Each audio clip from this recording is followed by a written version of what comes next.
এরকম juicy, tasty অথচ সম্পূর্ণ নিরামিষ রোল বানানোর রেসিপি চলো দেখে নেওয়া যাক। আমি একটা বোলের মধ্যে 4 টেবিল স্পুন দই নিয়েছি, তাতে ছোট ছোট কিউব করে কাটা পনির, স্লাইস করে কাটা ক্যাপসিকাম, টমেটো, ধনে গুঁড়ো, জিরে গুঁড়ো আর বেশ কিছুটা তন্দুরি মেয়োনিজ দিয়ে ম্যারিনেট করে ফ্রিজে রেখে দিয়েছি।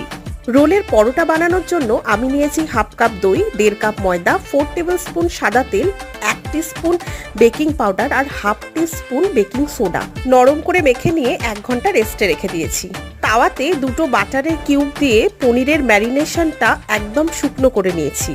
পরোটাটা সুন্দরভাবে ভাজা হয়ে গেলে টমেটো কেচাপ, পনির মিক্সচার, শসা কুচি, লেবুর রস, কাঁচা লঙ্কা দিয়ে পরোটাকে র্যাপ করলেই রেডি সম্পূর্ণ ভেজ রোল।